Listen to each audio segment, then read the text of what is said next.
Hello and welcome to the interview. My guest today is a pharmacist turned international businessman. He was the very first deputy governor of Osun State. I'm your host, Mariah Falabi Brown. You don't want to miss this philanthropist. Stay with us, we'll be right back.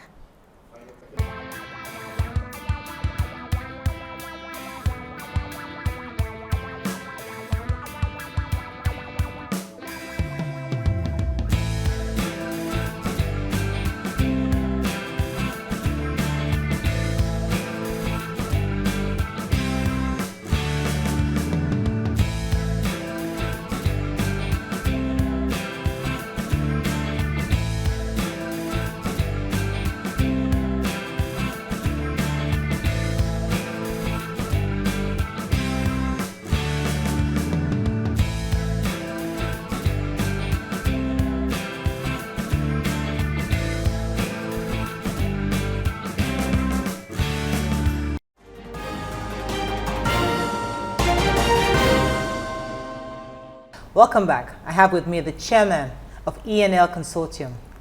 His name is Prince Clement Adesuyi Haastrup. Welcome to the show, sir. Thank you. You know, I've always wondered how a prince has an English name, Clement. Could you tell us a bit about that? You're Prince and then you're also Clement. Okay. It's a reminiscence of the slavery in our community.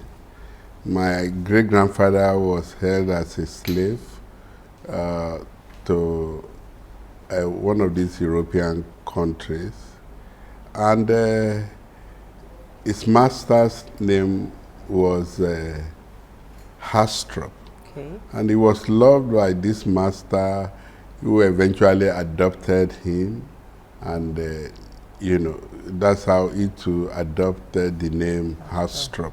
Wow. And because he was well treated, well loved, he sustained that name even when he became free and came back to the country. Wow. And because he has done so much in terms of uplifting the name and, you know, to our community, it's a proud thing to sustain that name. That's why it has gone from generation to generation. I'm the I'm the fourth generation of Haastrup. Fantastic. And that's why we are so many. So tell us about your background. You know, lots of successful people today, a lot of people don't know how they started. They just wake up one morning and here's a rich man that lives in this big house. Tell us, how did this start? Were you born into wealth, and how did you manage yourself all the years? I was born with we like call it wood spoon, not a silver spoon. Okay.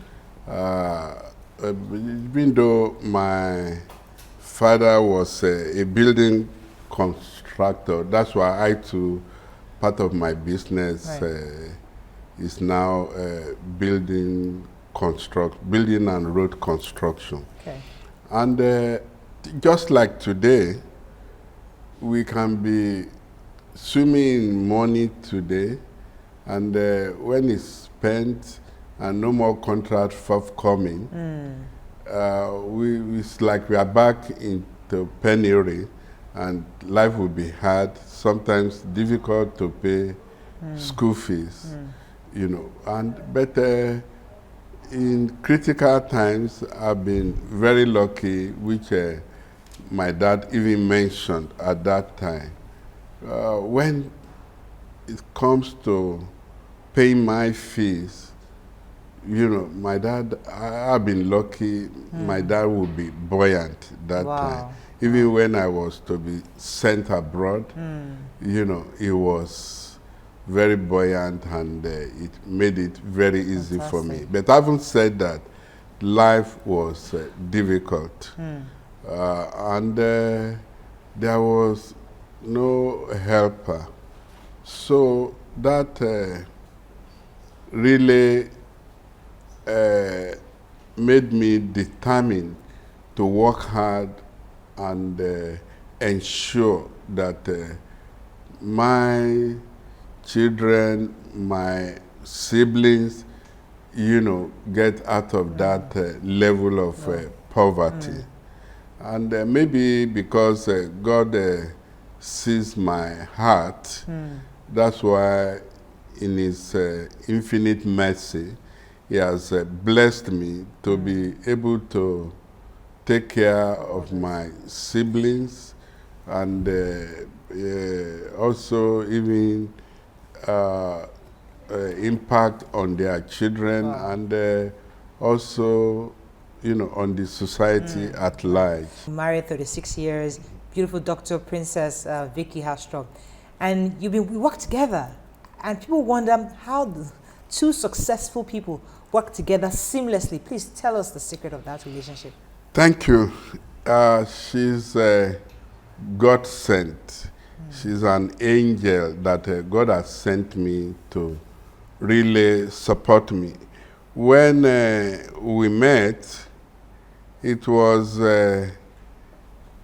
barely about 2 years when I left as Deputy Governor of Osun State. And things were very hard for me because when our tenure was terminated by Abacha military regime, I think I had only about 4,000 naira in my account. And I had about 4 cars before I went in as a deputy governor, but I gave them out thinking we would spend 4 years. And by that time, I would have bought another car. And so I gave them out. So by the time we were booted out, no car, no money. And I met this God-sent angel. She took up responsibility to support me, in my business, in my everything I'm doing. And she's very prayerful and God-fearing. So we will pray together, just as we came into the heart, naked in the night, pray well. And she was also funding all I'm doing. Wow. So she had money at the time? Yeah, she was in NMPC. Oh, wow. So she was very comfortable. Wow. And, that's why I respected her. Right. By that time, there are many people who can throw dollar at her easily. But she chose to go with me with all my trailers of responsibilities. It's interesting because we don't hear this kind of stories. Because you always hear that, men are the ones that always be the ones to take care of the family. But in this situation, she was the one in charge. She was very supportive. Wow. So when we had the first contract, which was RCM, which is upgrading revenue of the then NEPA, we brought in expatriates from abroad, and we did very well. And financially too, that really elevated us. From there, we bidded for port concession because we were comfortable. We brought consultants from abroad. We did a thorough job, and we won the port concession. Wow. We'll come back to your business and what you've done, how successful it's been. But I'd like to go back to your role as former deputy governor of Osun State. But before you do that, let me mention one thing. Sure. When we won the contract, she was still in NMPC. And I thought, how will I compensate this lady? Very trustworthy, very hardworking, and very brilliant. And then, by my nature, I can't sit down, in an in a place just working, doing something monotonous. Right. So I believe she was the best to manage the pot. Right. And families, friends, they were astonished. How can you put a woman in such a very big business? Why not manage it yourself? I said, you know, she funded everything of what I am today. So I'm going to put her in that position. And that's how she took over the management of the port. And thank God, today I have no regret. Oh, fantastic. You see, these are stories we need to hear, because lots of women are finding themselves in that position today, and they're not able to support their men to this success. But let me go back to your story as a former deputy governor of Osun State. Yes, you told us that before you went there, you were comfortable. And after that, you abruptly taken out of office. What exactly were the challenges you faced right after that happened? Okay. You see, when I was deputy governor, people in Osun State, they are relatively poor. So those, I was chairman tenders board, but those we are giving contracts, I can't take a dime from them. And so I just work to, you know, make sure I work not to expect anything. I was only living on my salaries and stipend. And then my business, unfortunately, you know, those I put in charge, they ran it down, you know, that I have to fold up, you know, while in office. So, like I said, by the time we were stopped abruptly, I only had 4,000 naira, no car, nothing. Did you have regrets that you wish you had embezzled some money? At least take some money. No, I have no regret considering what is happening in my life today. Because I was in that state of penury, and because I had no car, when I'm going to offices looking for contract, I would take downfall. So even I couldn't afford money for taxi that time. I would take downfall, but I would take, I would wear buba and shokoto like this, put my big gown, agbada, in a nylon bag. I will enter that downfall. When I get close to where I'm going, I will jump down and enter a corner, put on the agbada. Then I look like the former deputy governor I should look like. What happened to your friends? Did they abandon you at the time, or were you able to get some support from friends?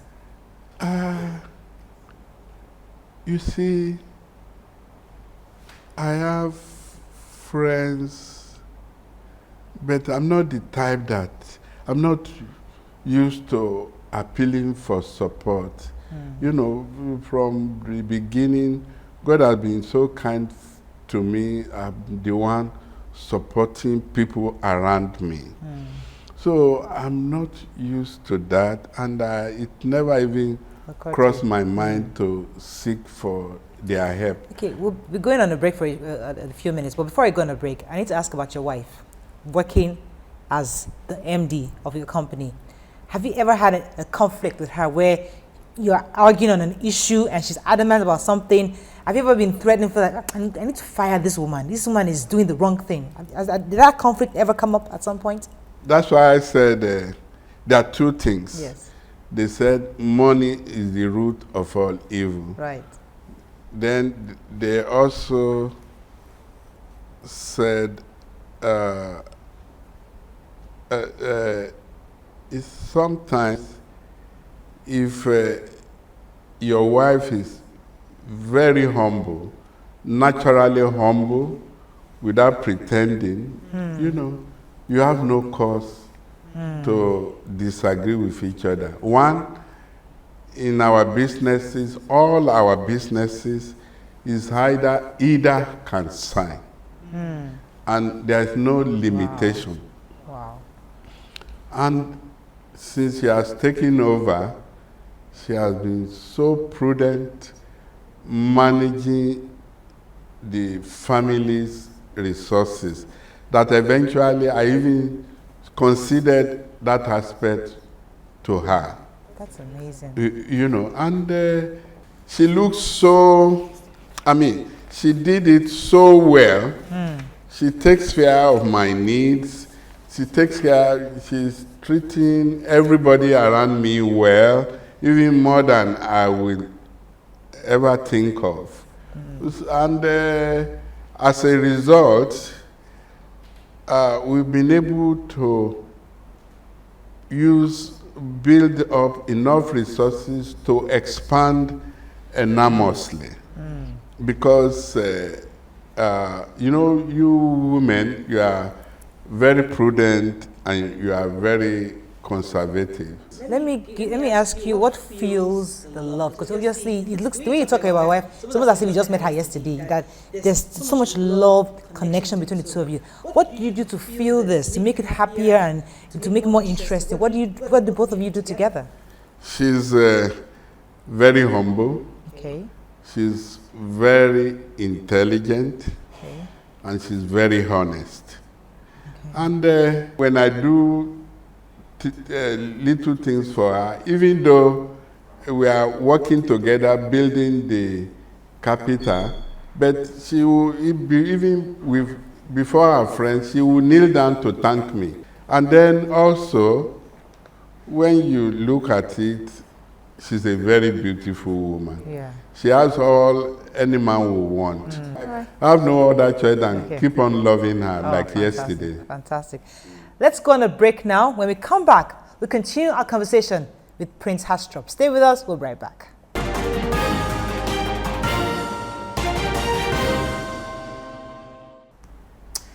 Welcome back. I still have with us Prince Clement Adesuyi Haastrup. Thanks for staying with us, sir. Yes, you're welcome. Now, let's talk about ENL Consortium, what you do. This is a business that started 2002. A lot of people say he had friends in the government, he knew people. That's how he was able to start, because people find it difficult to start a business. How did you start ENL? And what have you done to sustain it for so many years? Thank you. There's a Latin word, ora et labora, that is work and pray. Whatever you are doing, as a Christian, if you put God first, it works like magic. But having said that, even in the Bible, it didn't say there will be no travails, but it said we will overcome all. All you need to do is trust in Him, and don't think because you have God, you don't work hard. Like somebody like me, I probably work 18, 20 hours a day. Even now over 70, like I slept this morning around 3 a.m. and I was busy, you know, having meetings here and there. So it's not easy to succeed. Right. Except you are very hardworking, one, but you also rely absolutely on God. Okay. You know, to support your efforts. Right. We have to learn from your life, because you're such a successful businessman and you've had a successful marriage, children. I'd like you to help us understand how you're able to raise your children with this wealth. I mean, you grew up, you struggled in the beginning, and now many of them are born into wealth. I mean, how are you able to train them such that they understand the values and what you've done, what you've put together for them, and how do they appreciate it, and how are they able to even create better wealth for themselves in future? Yes, I can tell you, people around me, they like me. But my children, they have a lot of reservation, you know, for me. Because they believe I'm too tough on them, I'm not kind, I'm not showering, the wealth on them. I, from one of my daughters, I got a stinker recently saying what have I done for her. And it's laughable. Imagine a daughter telling me I've not spent more up to $500,000 on her, whereas I gave out millions to people, blah, blah, blah, blah. And it's because I want them to learn. Take, for example, I don't allow them to fly business class if they are traveling. And I give them only little, when they are in school, they were in school, I give them only enough for them to spend. And so I didn't let that wealth get into their head. And they believe I'm being unnecessarily hard on them, tough with them. And that's why even virtually only this lady you've seen that is even ready to come to Nigeria to work with me. They believe Daddy is too strict, is too tough, blah, so blah. Tell us about your life lessons. I mean, because there are a lot of young people watching you and wish they could learn from a successful businessman such as you. Tell us about your life lessons. What are those things you'd like to advise young people to pay attention to? What's more important? Okay. If you run open policy with your wife, she can give her life for you to succeed. Wow. And that is very important. Then two, be very close to God. Be very close to God. Fantastic. And then love people around you.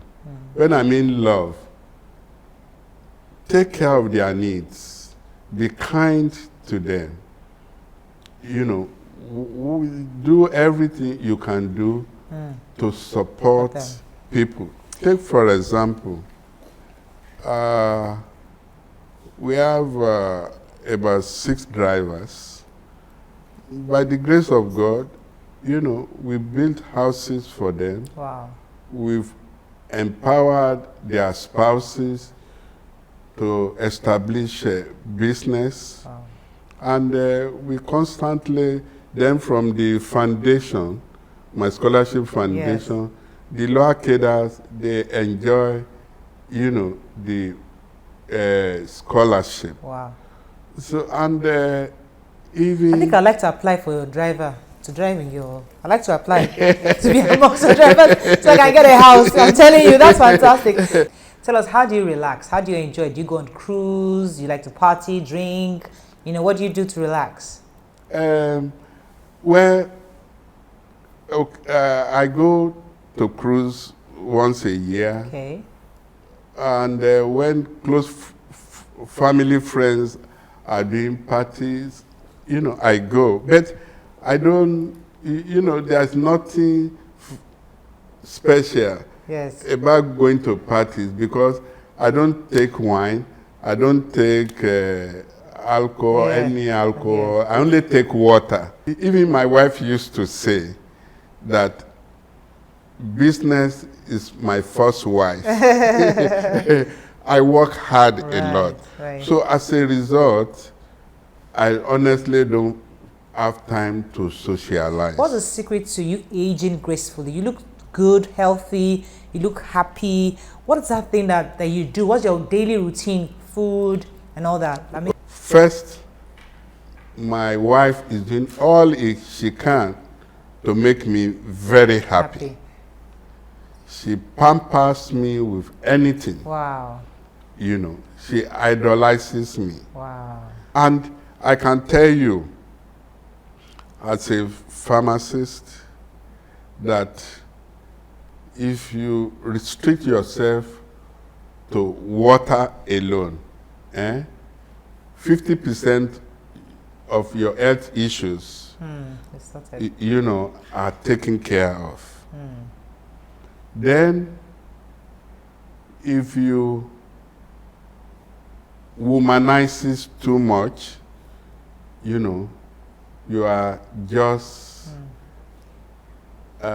you know, you are weighing yourself down.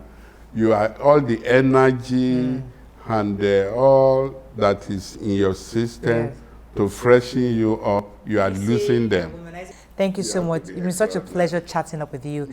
I've learned so much about marriage, about business, about life generally and opportunities. Thank you so much for teaching us today. It's a pleasure. We've been chatting with the founder and executive chairman of ENL Consortium, Prince Clement Adesuyi Haastrup. We've had a lovely conversation with him. We hope you keep a date with us next week. Bye-bye.